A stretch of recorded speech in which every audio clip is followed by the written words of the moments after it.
കണ്ടന്റിന്റെ വരാനിരിക്കുന്ന എപ്പിസോഡിലേക്ക് എല്ലാവർക്കും സ്വാഗതം. അങ്ങനെ നമ്മുടെ ബാലേട്ടന്റെ പിറന്നാളൊക്കെ ഗംഭീരമായി ആഘോഷിക്കുന്നുണ്ട് മിത്രയും ആര്യനും മറ്റുള്ളവരെല്ലാരും കൂടെ.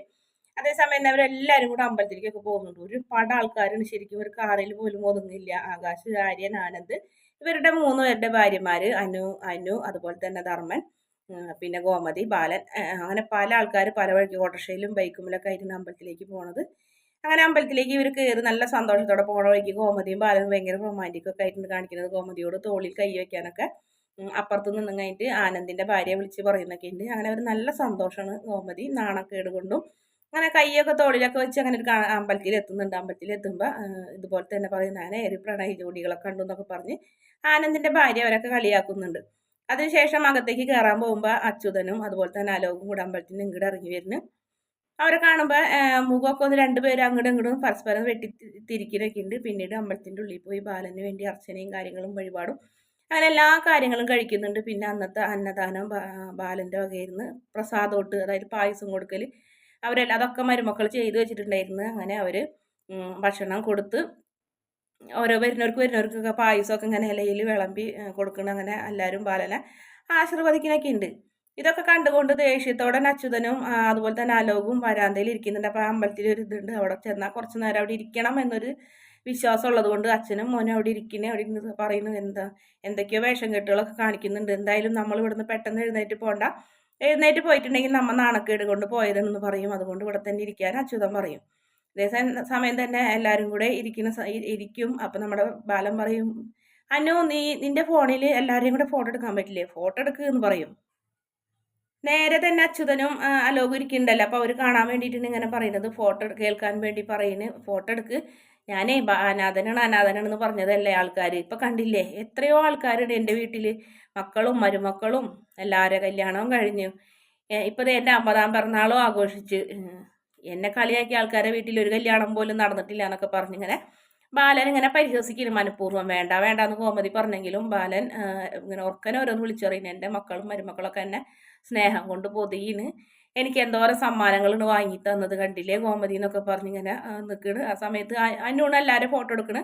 പിന്നെ അനുവും കൂടി ഇരുന്നിട്ട് വേറൊരാൾ വന്നിട്ട് അയാളെ കൊണ്ട് ഫോട്ടോ എടുപ്പിക്കുന്നുണ്ട്. പിന്നെ ആര്യൻ്റെയും മിത്രരെയും ആകാശും മീനാക്ഷി അങ്ങനെ ഓരോരുത്തരെ ജോഡിയായിട്ടും ഫോട്ടോ എടുത്ത് നല്ല സന്തോഷത്തോടെ അവർ അമ്പലത്തിൽ തന്നെ ഇരിക്കുന്നു. പിന്നെ കുറേ നേരം ഇങ്ങനെ ഇരുന്നിട്ട് അച്യുതൻ്റെ മുഖത്തോട് മുഖം നോക്കിയിരിക്കും.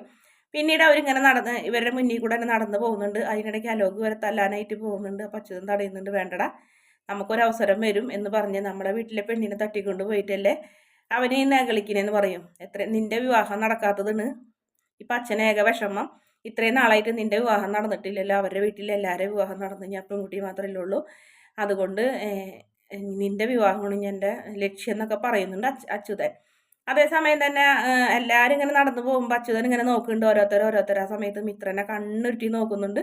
മിത്രയും അനുശ്രീയും കൂടെയാണ് നടന്നു പോകണ്ടാവുക. അങ്ങനെ മിത്രയും അനുശ്രീയും കൂടെ നടന്നു പോകുമ്പോൾ പെട്ടെന്ന് തന്നെ അച്യുതൻ പറയും, മിത്രനെ നോക്കും, പിന്നെ മിത്രയും നോക്കും, പിന്നെ മിത്ര മൈൻഡ് ചെയ്യാണ്ട് പോകുമ്പോൾ പിന്നീട് അനുശ്രീനെ നോക്കും, പറയും, അല്ല മോനെ നീ എന്തിനാ ലോകത്ത് പെണ്ണന്വേഷിച്ച് കിടക്കണത്, നമുക്ക് നമ്മുടെ മൂക്കിൻ തുമ്പത്ത് തന്നെ ഇല്ലേ ഒരു പെണ്ണെന്ന് പറയുമ്പോൾ അച്ഛൻ ആരെ കാര്യമാണ് പറയണേന്ന് ചോദിക്കും.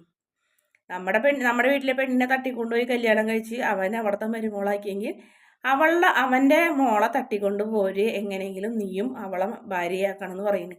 ആരെ? അനുശ്രീനെ എന്ന് ചോദിക്കുന്നുണ്ട് അലോക്. അതെ, അനുശ്രീനെ ഇനി നീ വിവാഹം കഴിക്കണം, എന്നാലും നമ്മൾ ഇവരെ മുന്നിൽ നമ്മൾ തോൽക്കാണ്ട് പിടിച്ചു നിൽക്കുള്ളൂ, എത്രയും പെട്ടെന്ന് അതിനുള്ള വഴി നീ കണ്ടെത്തണം, അത് ഞാൻ അച്ഛൻ പറഞ്ഞതിൻ്റെ കാര്യമില്ലല്ലോ എന്നൊക്കെ പറയുമ്പോൾ അലോക് ഇങ്ങനെ ആകെ ഞെട്ടണം. അച്ഛൻ എന്തീ പറഞ്ഞു വരുന്നത്, അവളൊരു ചെറിയ പെൺകുട്ടിയല്ലേ എന്നൊക്കെ ചോദിക്കും. അതൊന്നും കണക്കാക്കണ്ട, അവളെ പറ്റുമെങ്കിൽ നീ സ്നേഹിച്ച് വശത്താക്ക്, സ്നേഹിക്കാൻ പറ്റില്ല എന്നുണ്ടെങ്കിൽ നീ അവളെ തട്ടിക്കൊണ്ട് പോവുകയും ചെയ്യണം, തട്ടിക്കൊണ്ട് പോന്നിട്ടായാലും നീ അവളെ ഭാര്യയാക്കണം. അപ്പോഴോ ബാലൻ നമ്മളോട് ചെയ്തതിന് തിരിച്ചടി കൊടുക്കാൻ പറ്റുള്ളൂ, വേറെ ഏതർത്ഥത്തിൽ ചെയ്താലും കാര്യമില്ല. ഇനി ഒരു കാറ്റ് നോറ്റൊരു പെങ്ങളല്ലേ ഉള്ളൂ, ഇത്രയും ആങ്ങളമാർക്ക് കൂടി കഴിഞ്ഞിട്ട് ആ ഇളയ പെങ്ങളെ നമ്മളെ വീട്ടിലേക്ക് കൊണ്ടുവരണം നിൻ്റെ ഭാര്യയായിട്ട്. അപ്പം അവൻ്റെ സാമർഥ്യമൊക്കെ പോകും. അതുകൊണ്ട് മോൻ ഇനി അതിനുള്ള പണികൾ നോക്കണം. അച്ഛൻ പറഞ്ഞത് മനസ്സിലായി എന്ന് ചോദിച്ചപ്പോൾ മനസ്സിലായി അച്ഛാന്ന് പറയും. എന്നാലേ അവരോട് പകരം വീട്ടാൻ നമുക്കൊരവസരം വരുള്ളൂ, അവൻ്റെ കണ്ണീര് കാണാൻ പറ്റുള്ളൂ. ഇഷ്ടമില്ലാത്തൊരു വിവാഹം അവൻ്റെ മോളും അനുഭവിക്കട്ടെ നമ്മളെ വീട്ടിൽ വന്നിട്ട് എന്നൊക്കെ പറഞ്ഞ് അച്യുതൻ ഇങ്ങനെ ഓരോ ക്രൂരമായ വാക്കുകൾ മകൻ ഉപദേശിച്ച് കൊടുക്കണ്. അങ്ങനെ അലോക് ശരിക്കും പറഞ്ഞാൽ അനുവിനെ അങ്ങനെ ആദ്യമായിട്ട് ഇങ്ങനെ നോക്കണ്. കല്യാണം കഴിക്കേണ്ട രീതിയിൽ തന്നെയുള്ള അർത്ഥത്തിലാണ് നോക്കണ്. ഇവളെ കല്യാണം കഴിക്കാല്ലേ അച്ഛൻ പറഞ്ഞതുപോലെ ഇങ്ങനെ അനുശ്രീനെ അങ്ങനെ നോക്കി നിൽക്കുന്നതാണ് ഇന്നത്തെ ആ എപ്പിസോഡിൽ കാണിച്ചിട്ടുള്ളത്. വീഡിയോ ഇഷ്ടപ്പെടുകയാണെങ്കിൽ ചാനലൊന്ന് സബ്സ്ക്രൈബ് ചെയ്ത് സപ്പോർട്ട് ചെയ്യണേ.